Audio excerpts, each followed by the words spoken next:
Hoy vamos a comentar el poema Al olmo seco de Antonio Machado. Al olmo viejo hendido por el rayo, y en su mitad podrido, con las lluvias de abril y el sol de mayo, algunas hojas verdes le han salido. El olmo centenario en la colina que lame el Duero, un musgo amarillento, le mancha la corteza blanquecina, al tronco carcomido y polvoriento. No será cual los álamos cantores, que guardan el camino y la ribera, habitado de pájaros ruiseñores. Ejército de hormigas en hilera va trepando por él, y en sus entrañas urden sus telas grises las arañas.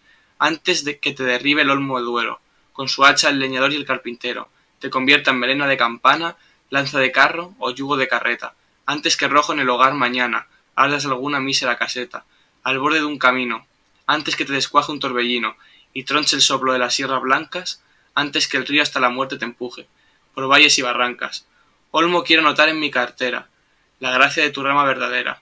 Mi corazón espera, también hacia la luz y hacia la vida, otro milagro de primavera. Al olmo seco es un poema perteneciente a la obra Campos de Castilla, publicada en 1912 por Antonio Machado. En esta época España se encontraba en decadencia, debido a diferentes acontecimientos históricos que luego darían lugar a la crisis económica del 29. Entre esos acontecimientos históricos podemos encontrar el desastre del 98, el cual influyó mucho a Antonio Machado y a otros autores, que se conocían entre sí como la generación del 98. Antonio Machado era el más joven de estos autores, los cuales se caracterizaban por mantener la identidad del país español, sobre todo a partir de Castilla, sus pueblos y sus paisajes antiguos. Estos autores son contrarios al realismo, por ello el pesimismo y la crítica social son parte de sus características en sus obras.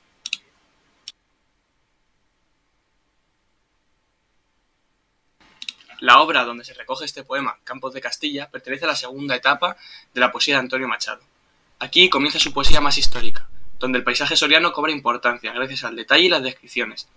El alma del poeta se caracteriza en forma de naturaleza, y la decadencia de España se encuentra presente. Como podemos ver en el poema, el tema principal es un olmo, el cual es un árbol representativo del paisaje castellano español.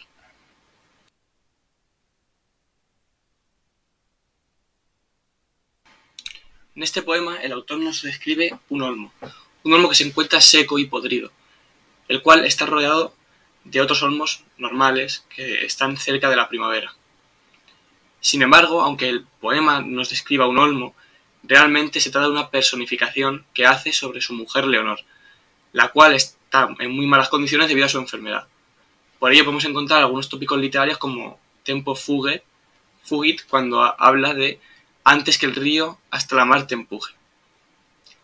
También al final del poema podemos ver que tiene cierta esperanza en que el olmo se acabe transformando, es decir, que su mujer se recupere de esta enfermedad.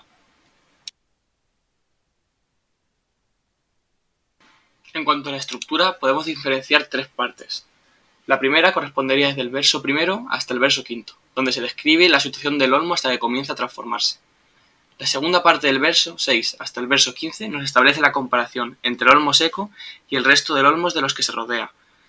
Y por último, del verso 16 al verso 30, nos muestra el deseo de recuperación de dicho olmo, que simboliza, como hemos dicho antes, el deseo de recuperación de su mujer enferma, Leonor.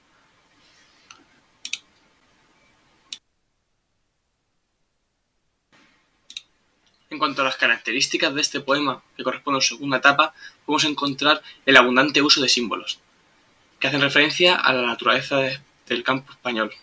Por ejemplo, encontramos el agua, que es un símbolo claro de la vida, pero también es la encargada de, mediante el río, conducirnos hasta nuestro final.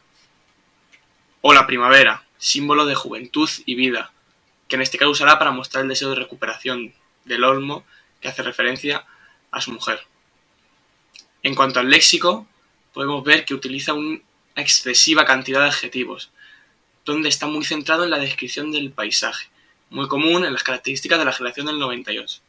También podemos ver una escasez de verbos, que dota al texto de una gran lentitud.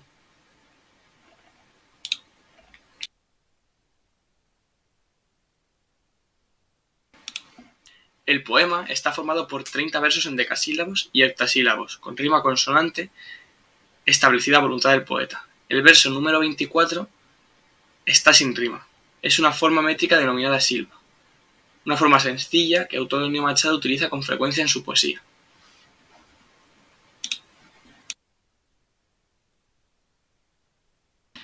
Algunas figuras retóricas que podemos encontrar en este poema sería, por ejemplo, un hipérbato en el olmo centenario en la colina que lame el Duero, cuyo orden lógico sería el olmo centenario que lame el Duero en la colina. Una metáfora, antes que rojo en el hogar, que hace referencia a que antes de que esta madera del olmo sea utilizada para encender el fuego dentro de un hogar, ¿no? El rojo del fuego sería la chimenea. Y luego otra metáfora, por ejemplo, urden sus telas grises las arañas. Significa que el árbol se está pudriendo desde dentro, lo que le ocurre a su mujer con esta enfermedad que ella tiene.